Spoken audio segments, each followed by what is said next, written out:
सभी को हरिओम। आरंभ करते हैं पाठ संख्या 23। आज मैं आप सभी से एक निवेदन करना चाहता हूं कि आप लोगों का मुझे बहुत प्यार मिल रहा है, मगर आप मुझे मेल पर क्वेश्चंस भेज रहे हैं, मगर आप उसे एक्सप्लेन नहीं कर रहे कि आपको कहां पर समझ नहीं आ रहा है। क्योंकि जिस तरह के आप क्वेश्चन कर रहे हैं उनको मैं क्रम से सब समझा चुका हूं। या तो आप वीडियो को क्रम से नहीं देख रहे हैं और या फिर मैं आपको समझाने का सही प्रयास नहीं कर रहा हूं। तो मैं आज फिर आपको एक बार फिर से समझाने का प्रयास करता हूं कि हमारी कुंडली में कौन सा ग्रह योग कारक, जिसे हम अति मित्र कहते हैं, जो हमेशा हमें अच्छा रिजल्ट देते हैं।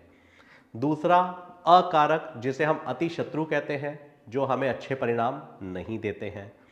और एक बाधक, जो कि हमारे लिए छोटी छोटी समस्याएं पैदा करते रहते हैं।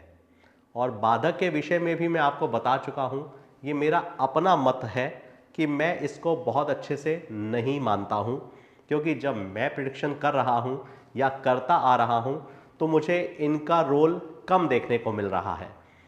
तो इसलिए अगर आप मेरे सुझाव को मानेंगे तो मैं बाधक को ज़्यादा महत्व नहीं देता हूं। मगर हमारी बुक्स में, हमारे शास्त्रों में दिया हुआ है कि चर लगन में 11वें भाव का स्वामी, स्थिर लगन में 9वें भाव का स्वामी और दिस भाव में 7वें घर का स्वामी बाधक होता है। तो इसलिए मैंने ये जानकारी आपके साथ साझा की है। कर्क लगन की पत्रिका से, जिसे हम इंग्लिश में कैंसर कहते हैं, जिसके स्वामी चंद्रमा होते हैं, और सिर्फ 2 ही ग्रह ऐसे हैं, एक चंद्रदेव और एक सूर्यदेव, जिन्हें सिर्फ 12 भावों में या 12 राशियों में एक एक राशि का ही स्वामित्व प्राप्त है। अब चंद्रदेव जी ने किन ग्रहों के साथ मित्रता रखी है और किन ग्रहों के साथ शत्रुता रखी हुई है, एक तो ये आपको देखने को मिलेगा। दूसरा शुभ ग्रह और अशुभ ग्रह देखने को मिलेगा। तीसरा नैसर्गिक मित्रता और तात्कालिक मित्रता भी देखने को मिलेगा। और योग कारक, अकारक और बाधक भी देखने को मिलेगा। तो 5 से 6 चीजें ऐसी हैं जो आपको इन सब में देखने को मिलेंगी। तो 4 नंबर कर्क लगन, जिसके स्वामी चंद्रमा होते हैं, इनकी दूसरी कोई भी राशि नहीं होती और ये लग्न पति हैं, तो इसलिए ये शुभ ही शुभ होंगे। अब दूसरे घर में सूर्यदेव जी की राशि है, इनकी भी एक ही राशि है, मगर चंद्रदेव जी इन्हें सम समझते हैं, तो यहां पर मैं सम लिख दे रहा हूं। अब चंद्रदेव जी के पुत्र बुधदेव जी, चंद्रदेव जी ने अपने पुत्र बुधदेव जी को, जिनकी मूल त्रिकोण राशि तीसरे घर में है और दूसरी राशि 3 नंबर 12वें स्थान में है, तो उन्होंने बुधदेव जी को दोनों स्थान अच्छे नहीं दिए हैं। तो यहां पर मैं शत्रु लिख दूं या फिर आपका अकारक लिख दूं, अब आप समझ सकते हैं। यहां पर मैं बुधदेव जी को अकारक लिख रहा हूं, क्योंकि उनकी दोनों राशियां बुरे घर में हैं, अच्छे घर में नहीं है। आगे चलते हैं। अब चंद्रदेव जी ने शुक्रदेव जी को एक केंद्र का स्थान दिया है। शुक्रदेव जी की मूल त्रिकोण राशि केंद्र में है और दूसरी राशि उनकी एकादश भाव में है, तो एक अच्छा स्थान दिया है और एक बुरा स्थान दिया है। तो चंद्रदेव बुधदेव जी को सम मानते हैं, तो यहां मैं शुक्रदेव जी को सम लिख दे रहा हूं। तो शुक्रदेव जी को चंद्रदेव जी सम कहते हैं। चंद्रदेव जी शुक्रदेव जी को सम मानते हैं, इसलिए उन्होंने एक अच्छा स्थान और एक बुरा स्थान दिया है। आगे मंगल देव जी, जिनकी एक राशि सबसे अच्छे स्थान में त्रिकोण में है और दूसरी राशि वो भी केंद्र में है। तो केंद्र और त्रिकोण में जिनकी भी राशि होती है उन्हें योगकारी कहते हैं। मैंने आपको नियम भी बताया था कि अगर एक ही ग्रह की दोनों राशियां एक केंद्र में हो और एक त्रिकोण में होगी तो उसे हम पूर्ण योगकारी कहेंगे। तो चंद्रदेव जी मंगल देव जी को अपना सबसे अच्छा मित्र मानते हैं, इसलिए मंगल देव जी इस पत्रिका के लिए पूर्ण योगकारी होंगे। दूसरा नियम था हमारा 3, 6, 8, 11, 12। इन पांचों घरों में एक ग्रह की अगर 2 राशियां हैं तो वह इस लगन पत्रिका के लिए अकारक कहे जाएंगे, अति शत्रु कहे जाएंगे। तो चंद्रदेव जी ने तीसरे घर में बुध देव जी की और 12वें घर में बुध देव जी की दोनों राशियां हैं। छठे घर में गुरुदेव जी की दूसरी राशि त्रिकोण में, शनि देव जी की दूसरी राशि केंद्र में। तो कोई भी ऐसा नहीं है जिसे उन्होंने अकारक कहा हो। तो बुध देव जी इस पत्रिका में अकारक कहे जाएंगे। और ये मैंने आपके सामने लिख भी दिया है, ये एकल स्वामित्व की लगन है, ये चर राशि है 1, 4, 7, 10। अगर चर प्रकृति की राशि होगी तो उसमें 11वें भाव का स्वामी हमेशा बाधक होता है। तो यहाँ 11वें घर में 2 नंबर शुक्र देव जी की राशि है, तो शुक्र देव जी 4 नंबर कर्क लगन की पत्रिका के लिए बाधक कहे जाएंगे। अब 2 ही राशियां बचती हैं शनि देव जी की। एक शनि देव जी की राशि मारक स्थान मगर केंद्र में है और दूसरी अष्टम स्थान में है, तो एक अच्छा स्थान और एक बुरा स्थान, तो हम इन्हें भी सम कहेंगे। तो हम कर्क लगन की पत्रिका में योग कारक भी जान चुके, अकारक भी जान चुके, बाधक भी जान चुके हैं। नैसर्गिक मित्रता और शत्रुता भी मैंने आपको बताई थी, वो भी यहां देखने को मिल रही है।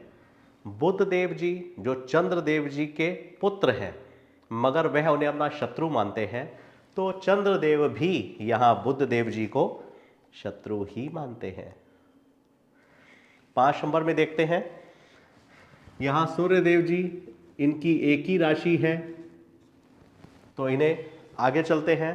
बुध देव जी जिनकी एक राशि दूसरे स्थान में और दूसरी राशि एकादश स्थान में, तो ये भी स्थान अच्छा नहीं है और ये भी स्थान अच्छा नहीं है। मगर 3, 6, 8, 11, 12 5 घरों में 2 राशियां होनी चाहिए, तो यहाँ पर दूसरे घर में है, तो इन्हें हम अकारक नहीं कह सकते, इन्हें हम त्रिकोण का योग कारक नहीं कह सकते, तो इसलिए हम बुध देव जी को सम कहेंगे। नियम को भी आपको याद रखना है।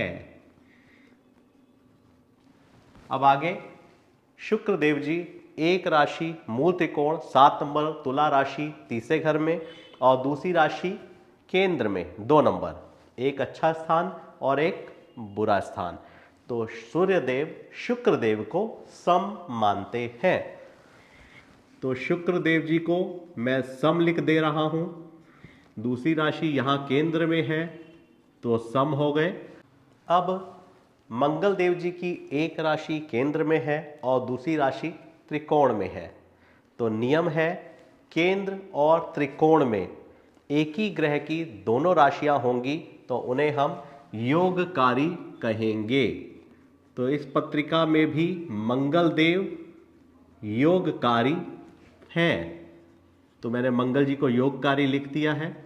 तो अब यहां पर हम मंगल लिख दें, हमें योगकारी ग्रह मिल गया है।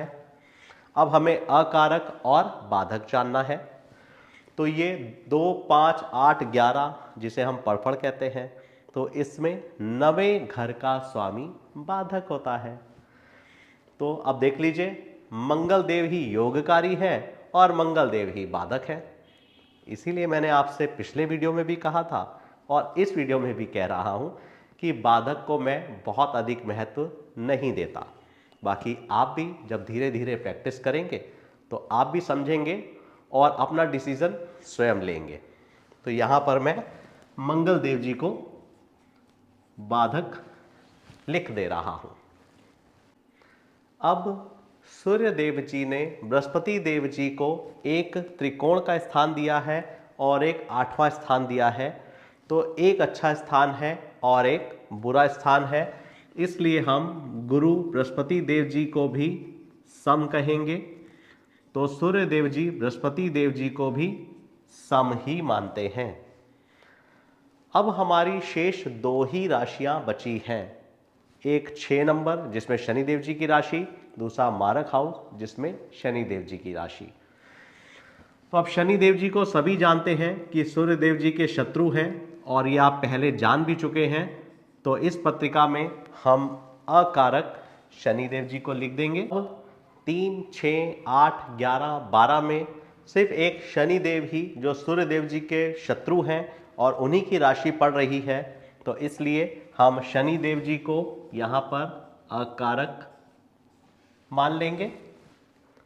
आगे चलते हैं 6 नंबर कन्या लगन जिनके स्वामी बुध होते हैं, जिन्हें हम वर्गो कहते हैं, और ये मूल त्रिकोण की राशि होती है और ये द्विस्वभाव राशियां हैं। द्विस्वभाव राशि में कोई भी ग्रह पूर्ण योगकारी नहीं होता है। आप पिछले पाठ में जान चुके हैं, एक बार और देख लेते हैं। तो 6 नंबर बुध देव जी स्वयं इस पत्रिका के मालिक हैं और उन्होंने अपनी ही 2 राशियां केंद्र में रखी हैं, जिसलिए अपनी राशि में यही सबसे अच्छा शुभ फल करते हैं। तो इसलिए हम इन्हें अति मित्र या मित्र मान सकते हैं, क्योंकि ये स्वयं अपनी पत्रिका के मालिक भी हैं। अब हमारे शुक्र देव जी जिनकी एक राशि मारक स्थान में और दूसरी त्रिकोण में, तो बुध देव शुक्र देव जी को सम मानते हैं, एक अच्छा स्थान और एक बुरा स्थान। शुक्र देव जी सम कहे जाएंगे। मंगल देव जी की एक राशि तीसरे स्थान में और दूसरी राशि अष्टम स्थान में, 3, 6, 8, 11, 12। तो मंगल देव जी तीसरे घर में और 8वें घर में। तो मंगल देव जी को इस पत्रिका के लिए अकारक या शत्रु कहा जाएगा। तो मंगल देव जी, बुध देव जी मंगल देव जी को अपना शत्रु मानते हैं और इस पत्रिका में मंगल देव अकारक होते हैं। हमें अकारक पहले ही मिल गया है और द्विस्वभाव लग्न में 7वें घर का स्वामी बाधक होता है। तो यहां मैं गुरु बृहस्पति देव जी को बाधक लिख दे रहा हूं। अब इन लग्नों में कोई भी ग्रह पूर्ण योगकारी नहीं होता है, हम फिर भी देख लेते हैं। बृहस्पति देव जी की 2 राशियां, एक अच्छे घर में और एक बुरे घर में। तो बुध देव जी गुरु बृहस्पति देव जी को सम मानते हैं।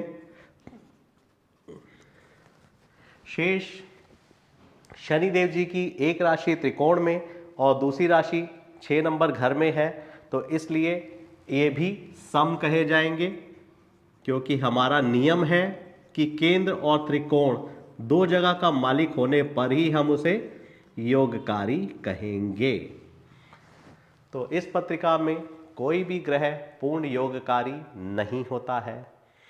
बुध देव जी चंद्र देव जी को अपना मित्र नहीं मानते हैं और उनकी एक ही राशि होती है, इसलिए उन्होंने चंद्र देव जी को और सूर्य देव जी को 11 नंबर और 12 नंबर स्थान दिया है, तो हम इन्हें सम कहेंगे। तो सूर्य देव जी और चंद्र देव जी दोनों बुध देव जी के लिए सम है। अब मैंने आपको अच्छे तरीके से एक बार और समझाने का प्रयास किया है। अगर अभी भी आपको समझ में नहीं आ रहा है तो आप मुझे मेल में पूरा एक्सप्लेन कीजिएगा कि क्या चीज़ आपको समझ में नहीं आ रही है, तो मैं उसका और कोई ऐसा सब्स्टिट्यूट ढूंढूंगा कि जिससे मैं आपको समझा सकूं। तो इसी तरह अपना प्यार देते रहिएगा। आप सभी का इतना प्यार देने के लिए तहे दिल से बहुत बहुत शुक्रिया। आप सभी को हरिओम। भगवान शिव शंभू की कृपा आप सब पर सदा बनी रहे।